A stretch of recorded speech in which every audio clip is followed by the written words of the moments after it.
Hello guys, welcome back to our channel. তো তোমরা সবাই জানো রবিবার দিন শিবরাত্রি ছিল।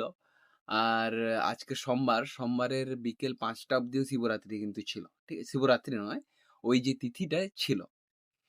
তো কালকের আমি আমাদের বাড়ির পাশেই যেহেতু কিছু মন্দির আছে তো গেছিলাম।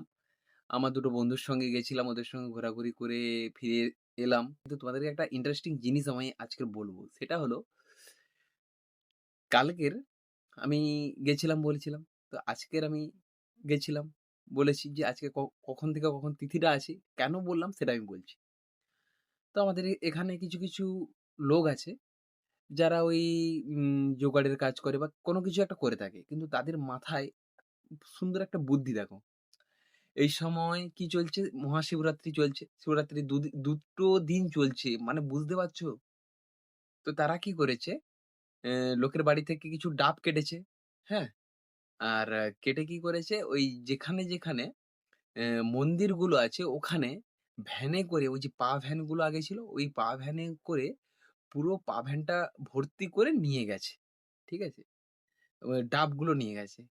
ওখানে গিয়ে সাধারণ মার্কেটে তো আমাদের এখানে বিক্রি হয় ৳৩০ ৳৪০ এরকম ছোট ডাবগুলো। কিন্তু ওখানে ওই ডাবটা বিক্রি করছে ওরা ৳৬০ ৳৭০ করে বিক্রি করছে। মানে আমি এটা ভাবলাম যে সত্যি মানুষ সে বুদ্ধিটা কতটা দেখো ওখানে।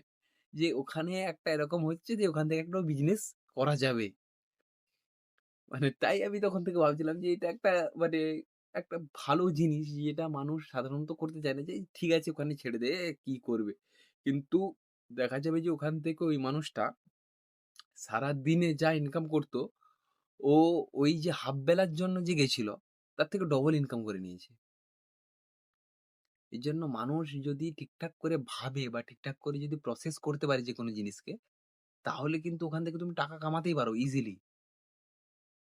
তোমাকে জাস্ট ভাবতে হবে জিনিসটা যে তুমি কিভাবে করছো জিনিসটাকে। তো আমি বলছি ঠিকই কিন্তু আমি কিছুদিন আগে বলতে ২০২৫ এর প্রায় সেপ্টেম্বর-অক্টোবর মাসের দিকে আমি এরকম একটা বিজনেস নিয়ে কিছু একটা ভাবছিলাম যে করব ভাবছিলাম। তো তার জন্য আমি কিছুটা প্রসেস এগিয়েই ছিলাম।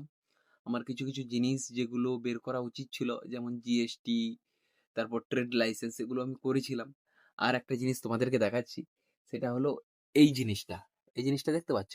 এই জিনিসটা। তো এই জিনিসটা দিয়ে আমি করব ভাবছিলাম কিন্তু প্রসেসটা আমার ঠিকঠাক হয়নি। আর তার জন্য আমাকে জিএসটিটা ক্যানসেল করতে হয়, সবকিছু বন্ধ করতে হয়। আশা করছি পরবর্তীকালে আমি হয়তো করতে পারবো জিনিসটাকে কার্যকরী। কারণ আমার করার একটা ইচ্ছা আছে। বিজনেস করলে ভালো। আর তুমি যত যাই করে নাও না কেন, যেখানেই কাজ করো না কেন, তোমার বিজনেস করলে হেডেক নেই এমনটা না। বিজনেসে প্রচন্ড হেডেক। আমাদের একটা ছোট্ট দোকান আছে। সেখানে দাদা থাকে। তো আমি জানি এই জিনিসটা। কিন্তু তুমি যদি ওইটা যদি সামলাতে পারো, তাহলে তোমার পরের জেনারেশন, নেক্সট জেনারেশন সবাই ওখান থেকেই আর্ন করতে পারবে।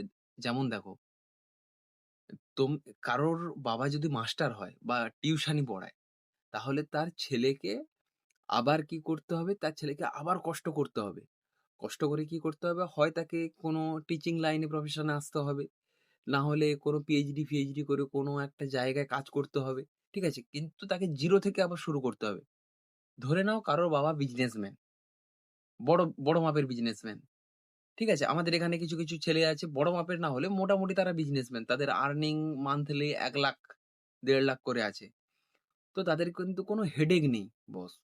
একদম যেটা পরিষ্কার কথা। তারা কি করছে? তারা ঘোরাফেরা করছে। ওই বাবার যে বিজনেসটা ছিল ওখানে যাচ্ছে, ওটাকে হালকা ডেভেলপ করছে। করে ওখান থেকেই ইনকাম করছে। কিন্তু যাদের এরকম নয়, তাদের কিন্তু হেডেক আছে। এই ধরো আমাদের এরকম ছোট্ট বাড়ি, মাটির বাড়ি ঠিক আছে। বাট যখন দাদা বাইরে যখন কাজ করতে গেল না আর, তখন কি করলো? ওই ছোট্ট দোকানটা যেটা বাবা চালাতো, ওটা দাদাকে দিয়ে দিল। দাদা ওখান থেকে আর্নিং করছে। ঠিক আছে আমি করছি না, আমাকেও কোথাও গিয়ে করতে হবে।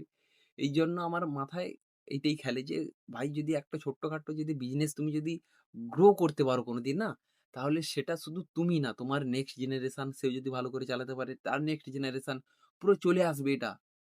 ঠিক আছে?